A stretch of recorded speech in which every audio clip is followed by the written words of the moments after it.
शुरुआत करते हैं अच्छी और सच्ची खबरों की। सबसे पहले बात युद्धाभ्यास धर्म गार्जन की, जिसका छठा एडिशन इस वक्त भारत और जापान की सेनाओं के बीच जापान के ईस्ट फूजी ट्रेनिंग सेंटर में चल रहा है। और इस ज्वाइंट मिलिट्री एक्सरसाइज के तहत दोनों देशों की सेनाएं आपस में तालमेल बेहतर करने पर जोर दे रही हैं। और इसके अलावा आतंकवाद विरोधी अभियानों और शारीरिक फिटनेस पर भी खास ध्यान दिया जा रहा है। सबसे बड़ी बात यह है कि सैन्य अभ्यास न केवल भारत और जापान की रक्षा क्षमताओं को बढ़ाने में सहयोग करेगा, बल्कि एशिया प्रशांत क्षेत्र में शांति, सुरक्षा और स्थिरता को बनाए रखने में भी अहम भूमिका निभाएगा।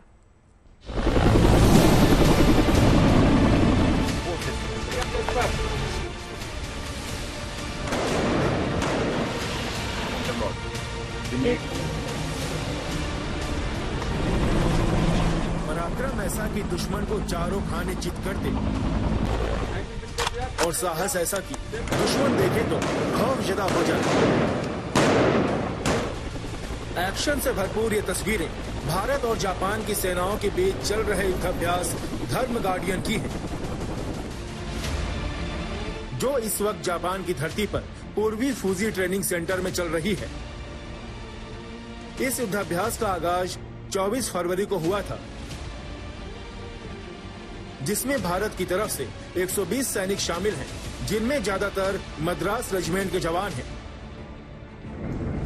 जबकि जापान की ओर से ग्राउंड सेल्फ डिफेंस फोर्स के 34वें इन्फेंट्री रेजिमेंट के सैनिक अभ्यास में भाग ले रहे हैं।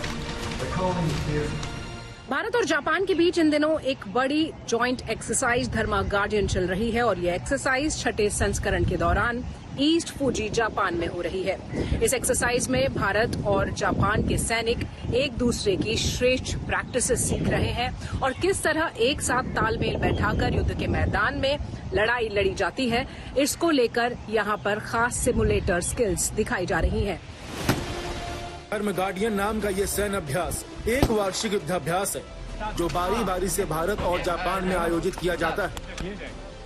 पिछले साल ये ज्वाइंट मिलिट्री एक्सरसाइज राजस्थान में आयोजित हुई थी और इस बार इसका छठा एडिशन जापान में आयोजित किया जा रहा है, जिसमें जमीन से लेकर आसमान पर दोनों सेनाएं अपनी तैयारियों को हर कसौटी पर परख रही हैं। खासकर शहरी इलाकों में आतंकवाद विरोधी अभियान की तैयारियों पर दोनों सेनाएं खास जोर दे रही हैं। इस ज्वाइंट एक्सरसाइज का मकसद ही युद्ध कौशल विकसित कराना, सैन्य क्षमताओं को मजबूत करना और दोनों सेनाओं के बीच आपसी तालमेल और बेहतर बनाना। अपने इसी मकसद के तहत भारत और जापान की सेनाएं अभ्यास के दौरान जटिल परिस्थितियों में अभियानों को अंजाम देने की रणनीतियों पर काम कर रही है और अपने रण कौशल को निखार रही है। धर्मा गार्डियन के दौरान यूनाइटेड नेशंस के लेड मैंडेट के मुताबिक भारत और जापान की सेना कई अलग अलग सिनेरियोज को क्रिएट कर इसमें एक साथ युद्ध कौशल दिखा रहे हैं। भारतीय सेना अपने आधुनिक हथियारों के साथ धर्मा गार्डियन में शामिल हुई है, वहीं जापान भी अपने अत्याधुनिक हथियारों से लैस होकर भारत के साथ तालमेल बैठाकर इस कॉम्बैट ट्रेनिंग का हिस्सा बनी है। भारत लगातार अपने मित्र देशों की सेनाओं के साथ इस तरह की एक्सरसाइजेस करता है, जिससे न सिर्फ भारत की सेना के कॉम्बैट कैपेबिलिटीज में इजाफा होता है, बल्कि इंटरऑपरेबिलिटी यानी दूसरी सेना के साथ तालमेल और उनसे उनकी बेस्ट प्रैक्टिसेस सीखने का मौका भी मिलता है। इस एक्सरसाइज के दौरान दोनों देशों के सैनिकों के बीच अनुभव और महत्वपूर्ण जानकारियां भी साझा की जा रही हैं, जो भविष्य में होने वाले संयुक्त अभियानों के लिए उपयोगी साबित होंगी।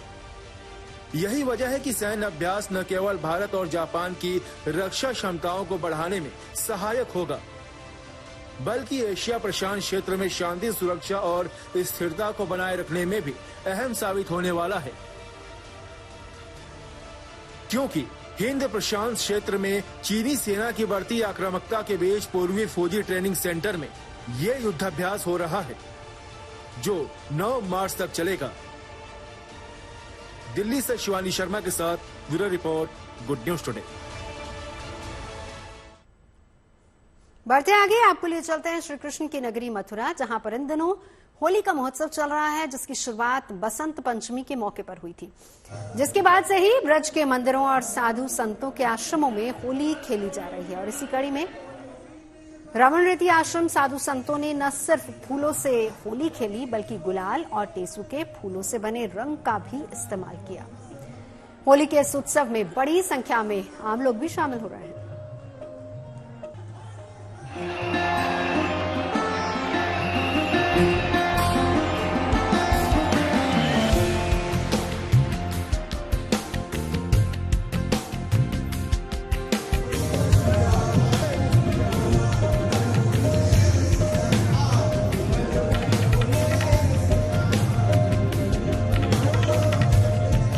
आया होली का त्योहार, ब्रिज में उड़ने लगा गुलाल। भक्तों पर ही नहीं, साधु संतों पर भी छाया होली का खुमार। मनमोह लेने वाली ये तस्वीरें कान्हा की नगरी मथुरा से आई हैं, जहां रमन रेती आश्रम में हर साल की तरह इस साल भी बड़े ही धूमधाम के साथ साधु संतों ने होली खेली। इस मौके पर आश्रम में गुरु शरणानंद महाराज ने भगवान को गुलाल लगाया। उसके बाद होली की शुरुआत हुई। साधु संतों की ये होली इसलिए भी खास है क्योंकि इसमें केमिकल वाले रंगों की जगह फूलों से होली खेली गई। साथ ही गुलाल और टेसू के फूलों से बने रंग का भी इस्तेमाल किया गया। टेसू के फूलों से बने रंगों की खासियत ये है कि इनसे शरीर को किसी भी तरह का नुकसान नहीं होता।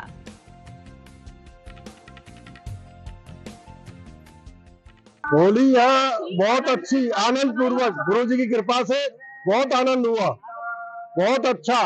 और मैं वर्षों से आ रहा हूँ यहाँ पे। होली के लिए आते हैं केवल? नहीं, उत्सव के लिए भी, गुरु पूजा के लिए भी, और वैसे भी आते रहते हैं हम लोग। रमन रेती आश्रम में खेली गई इस होली में बड़ी संख्या में आम लोग शामिल हुए, जिनके साथ फूलों की होली खेली गई। इस मौके पर लोगों का उत्साह और जोश देखते ही बना। कोई हाथ उठाकर भजनों पर झूमता नजर आया तो कोई जयकारे लगाता दिखाई दिया।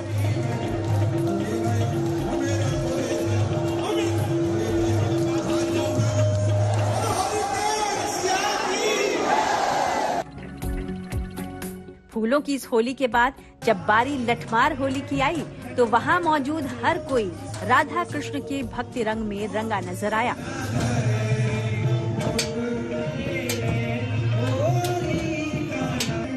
होली के इस पूरे कार्यक्रम में चार चांद तब लगे जब राधा कृष्ण की रासलीला का मंचन बेहद शानदार तरीके से किया गया और इस रासलीला को देख हर कोई भाव विभोर हो गया।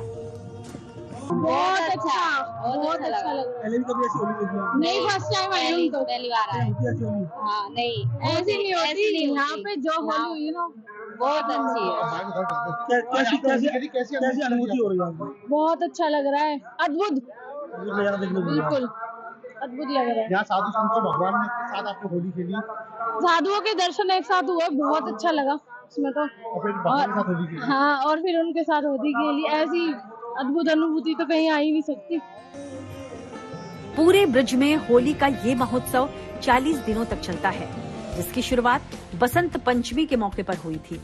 इसके बाद से मथुरा, वृंदावन, गोकुल, बरसाना समेत पूरे ब्रज में ही होली अलग अलग दिन पर होती है।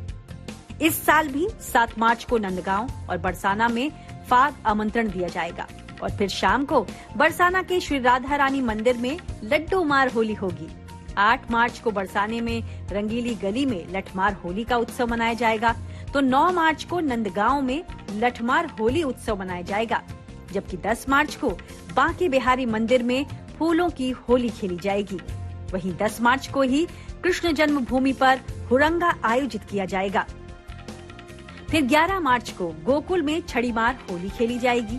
12 मार्च को द्वारकाधीश मंदिर में बगीचा होली खेली जाएगी। इसके बाद 13 मार्च को होलिका दहन होगा और फिर 14 मार्च को पूरे ब्रिज में होली का उत्सव मनाया जाएगा। ब्रिज में होली का ये उत्सव यहीं पर खत्म नहीं होगा, बल्कि 15 मार्च को बलदेव के दाऊजी मंदिर में हुरंगा खेला जाएगा। आखिर में 22 मार्च को वृंदावन के रंगनाथ मंदिर में होली का उत्सव मनाया जाएगा और इसी के साथ 40 दिन तक चलने वाला होली का ये महोत्सव खत्म हो जाएगा। 10 मार्च को रंगभरनी एकादशी के दिन भगवान श्री कृष्ण के जन्म स्थान पर होली का आयोजन होगा। और अगर श्री कृष्ण जन्म स्थान की बात करें तो पूरे ब्रजमंडल की जो होली होती है उसके सभी कलर यहाँ श्री कृष्ण जन्म स्थान पे आपको नजर आएंगे, चाहे वो लठ होली हो, चाहे गुलाल की होली हो, चाहे टेसू के फूल की होली हो। वहीं बात करें विश्व प्रसिद्ध बांके बिहारी मंदिर की, तो बांके बिहारी मंदिर में रंगभरनी एकादशी वाले दिन से गुलाल के साथ साथ टेसू का कलर भक्तों के ऊपर डाला जाएगा और पानी की होली मंदिर में शुरू हो जाएगी। 14 तारीख की अगर बात करें, 14 मार्च को, तो भगवान श्री कृष्ण के जो प्रमुख मंदिर हैं वहां पर होली खेली जाएगी। और विश्व प्रसिद्ध जो बांके बिहारी मंदिर है उसकी अगर बात करें तो बांके बिहारी मंदिर में साल में एक दिन चाव निकलती है, तो वो मंदिर बांके बिहारी के जो परिसर है उसके आसपास ही निकलती है और इसे गोस्वामी समाज के लोग निकालते हैं। तो ये चाव आपको 14 मार्च को वहां देखने को मिलेगी। ब्रज में 40 दिनों तक चलने वाला रंगों का ये उत्सव इतना खास होता है कि इसमें शामिल होने के लिए देश ही नहीं बल्कि विदेशों से भी बड़ी संख्या में भक्त दौड़े चले आते हैं। मथुरा से मदन गोपाल शर्मा के साथ bureau report, good news today. तो होली के रंग आपको दिखाते रहेंगे। फिलहाल बात दिल्ली के भलसवा लैंडफिल साइट की कर लेते हैं, जहां से कूड़े के कई पहाड़ गायब हो गए हैं। जो मौजूद हैं उनकी भी ऊंचाई लगातार घट रही है। दरअसल दिल्ली का भलसवा लैंडफिल हरा भरा होने वाला है और दिल्ली के उपराज्यपाल वीके सक्सेना और मुख्यमंत्री रेखा गुप्ता ने वहां पौधारोपण अभियान का श्री गणेश किया। कूड़ा मुक्त की गई करीब 5 एकड़ भूमि पर लगभग 2000 बांस के पेड़ लगाए गए हैं और अगले 1 से 1.5 महीने में यहां 54,000 पौधे लगाए जाएंगे।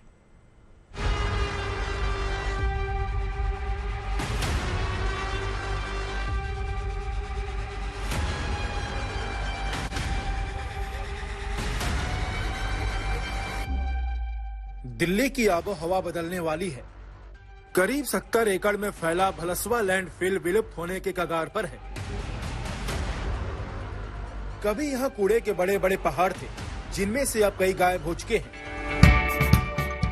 उनकी जगह बांस के पौधे दिखाई दे रहे हैं, जिनको दिल्ली के लेफ्टिनेंट गवर्नर वीके सक्सेना और दिल्ली की मुख्यमंत्री ने आज एक कार्यक्रम के दौरान लगाया। कूड़ा मुक्त की गई करीब 5 एकड़ भूमि पर लगभग 2000 बांस के पेड़ लगाए गए हैं। अगले 1-1.5 महीने में यहाँ 54,000 पौधे लगाने की तैयारी है। एक नई शुरुआत हुई है।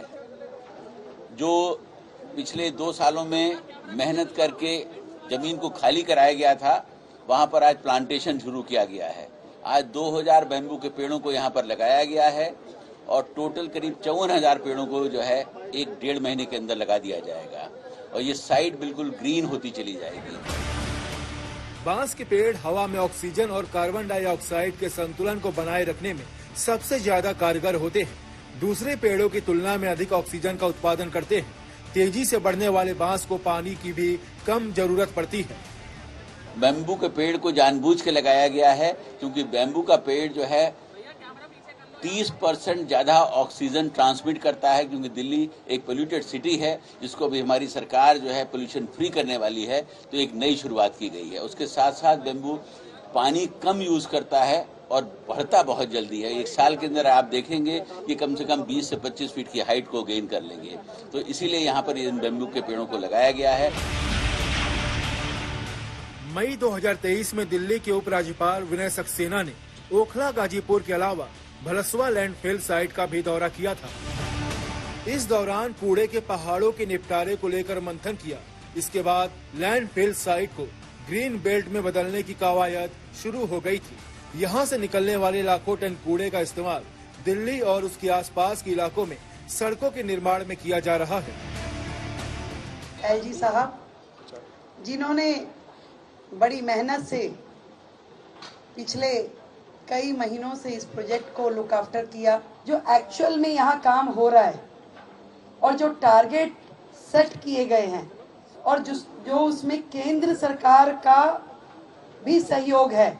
आज यहाँ से जितना मटेरियल है केंद्र सरकार के NHAI के अलग अलग प्रोजेक्ट में उसको यूटिलाइज करना, उसको DDA के ग्राउंड्स को लेवलिंग करने में इस्तेमाल करना, लाखों टन मटेरियल यहाँ से वहाँ लगाया गया, जो कि पिछली सरकारों के लिए बिल्कुल थैंकलेस काम था।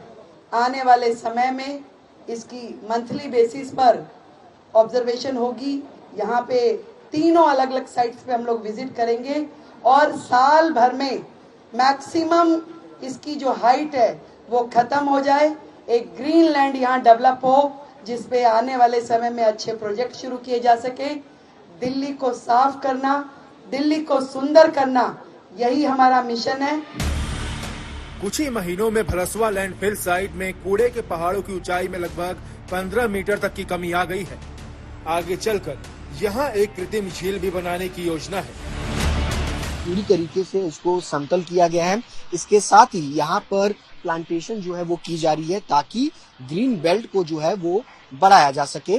जहाँ भी अगर आप नजर देखेंगे तो ये बड़ी संख्या में यहाँ पर जो पूरा ये हिस्सा था, दरअसल यहाँ पर कूड़े का पहाड़ था और कई सारे पहाड़ थे जिनको फिलहाल यहाँ से खत्म जो है वो किया गया है और अभी भी कई बड़ा हिस्सा जो है वो आपको यहाँ पर नजर आएगा, जहाँ पर आप देखेंगे कि कूड़े के पहाड़ को किस तरीके से यहाँ पर खत्म करने की कोशिश जो है वो यहाँ पर टीम्स की तरफ से जो है वो की जा रही है ताकि दिल्ली को अच्छा एनवायरनमेंट जो है वो बनाया जा सके।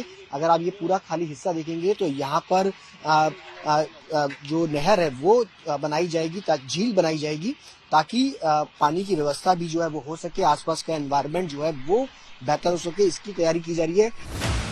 पिछले कई साल से दिल्ली में कूड़े के पहाड़ और यमुना का प्रदूषित जल एक बड़ा मुद्दा है।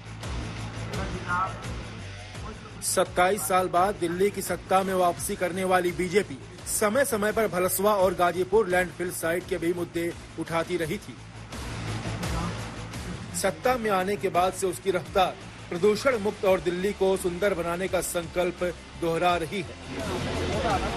यही वजह है कि रेखा गुप्ता सरकार मिशन मोड पर काम कर रही है, जिसका मकसद लैंडफिल साइट्स को ग्रीन लैंड में विकसित करने का है।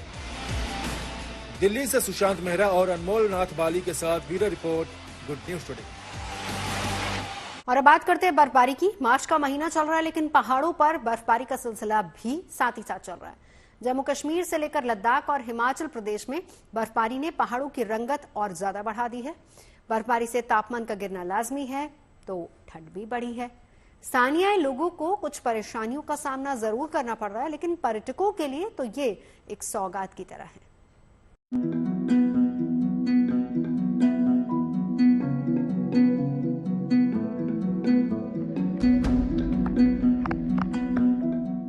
कहीं आसमान से गिरती बर्फ की फुहारें तो कहीं बर्फ की बिछी मोटी परतें। ये तस्वीरें हैं देश के पहाड़ी हिस्सों की, जहां पर एक बार फिर से बर्फबारी का दौर देखने को मिल रहा है। जम्मू कश्मीर के अलग अलग इलाकों में खूब बर्फबारी हो रही है, जिसके चलते पेड़ पौधों से लेकर घर, गाड़ियां, सब पर बर्फ ने अपना कब्जा जमा लिया है। ये डोडा की ताजा तस्वीरें हैं, जहां बर्फ के साथ ही धुंध नजर आ रही है, लेकिन प्राकृतिक सुंदरता और ज्यादा निखर आई है। रामबन हो या सोनमर्ग या फिर गुरेज, हर जगह ऐसी बर्फबारी हुई है जिससे वादियां और ज्यादा खूबसूरत नजर आने लगी हैं। बच्चे भी इस बर्फबारी का खूब लुत्फ उठा रहे हैं। हमने इंडियन आर्मी की तरफ से एक प्रोग्राम मुनक़िद किया जिसमें बहुत सारे बच्चों ने पार्टिसिपेट भी किया और बहुत सारी गेम्स भी खेली। स्नो आर्ट, स्नो मैंने बनाया। आज हमने स्नो आर्ट का प्रोग्राम मनाया है गुरेज हाई ग्राउंड में। ये प्रोग्राम इंडियन आर्मी की तरफ है। हम इंडियन आर्मी का बहुत शुक्रिया अदा करते हैं जिन्होंने ये प्रोग्राम मनाया है। पहाड़ों में हो रही इस बर्फबारी से घाटी में मौसम का मिजाज बिल्कुल बदल चुका है। मैदानी इलाकों में भी ठंड बढ़ गई है, लेकिन साथ ही इससे फायदा भी हुआ है। सर्दी का मौसम है उसमें नॉर्मल से काफी कम बर्फ हुई थी, बारिश हुई थी, जिससे पानी की काफी कमी होने लगी थी। लेकिन अब जो एक जैकपॉट हुआ है, बम्पर स्नोफॉल हुआ है, इससे न सिर्फ वो कमी पूरी होगी बल्कि जो मैदानी इलाकों में अचानक गर्मी बढ़ गई थी, वक्त से पहले जो है गर्मी बढ़ गई थी, उस पे ये जो बर्फबारी है, जो स्नो इफेक्ट है, कूलिंग इफेक्ट है, इसने ब्रेक मार दी है। बर्फबारी का असर ये है कि श्रीनगर में तो रात का तापमान 0 के करीब पहुंच जा रहा है। श्रीनगर के जहलिम में भी जो है अब इन बारिशों और बर्फबारी से पानी का स्तर बढ़ने लगा है। साथ ही साथ अगर पहाड़ों की बात करें तो वहां पर ताजा बर्फबारी के बाद कहीं न कहीं जो है अब जो ठंड फरवरी जनवरी में देखने को मिल रही थी, अब वो मार्च के शुरुआत में कश्मीर में लोगों को महसूस हो रही है। जम्मू कश्मीर के पहाड़ी इलाकों में ही नहीं बल्कि लद्दाख के कारगिल में भी जमकर बर्फबारी हुई है। ये तस्वीरें देखिए जहां चारों तरफ बर्फ ही बर्फ बिछी नजर आ रही है। यहाँ तक कि कार के पहिए भी बर्फ में समाये नजर आ रहे हैं। इसके अलावा हिमाचल प्रदेश में भी एक बार बर्फबारी का दौर देखने को मिल रहा है। ये तस्वीरें मनाली की हैं, जहां जबरदस्त बर्फबारी देखने को मिली है। हालांकि ये बर्फबारी यहाँ पर्यटकों के लिए मुंह मांगी मुराद के जैसी है। यही वजह है कि बर्फबारी के बीच ही लोग इसका लुत्फ उठाने सड़कों पर निकल पड़े। बहुत अच्छा लग रहा है। मार्च महीने में वैसे मोस्ट प्रोबेबली अनएक्सपेक्टेड होता है, इतना बता नहीं रखा था, फिर भी लोग काफी एंजॉय कर रहे हैं। चारों तरफ देख रहे हैं, लोग अपने डांस कर रहे हैं, कपल्स अपना साथ में एंजॉय कर रहे हैं, दोस्त आपस में एंजॉय कर रहे हैं, सब बढ़िया चल रहा है एकदम। बहुत अच्छा लग रहा है। तो सब मनाली का, इधर मनाली में स्नोफॉल हो रहा है तो बहुत अच्छा लग रहा है। I am feel very lucky. अब हिमाचल प्रदेश के ही लाहौल स्पीति की ये तस्वीरें देखिए। यहाँ तो ऐसा लगता है कि जैसे सब कुछ बर्फ में समा गया हो। हालांकि इस बर्फबारी के चलते स्थानीय लोगों का जीवन बहुत प्रभावित हुआ है। 10वीं 12वीं की बोर्ड परीक्षाओं पर भी इसका असर पड़ा। लाहौल के पांगी में कई पेपर स्थगित भी करने पड़ गए। श्रीनगर से मीर फरीद और अशरफ बानी और मनाली से मनविंदर अरोड़ा के साथ bureau report, good news today. खबरें सच्ची होनी चाहिए, अच्छी खुद ब खुद लगती हैं। Navjot Randhawa signing off. आप सुन रहे हैं गुड न्यूज, देखते रहिए गुड न्यूज टुडे।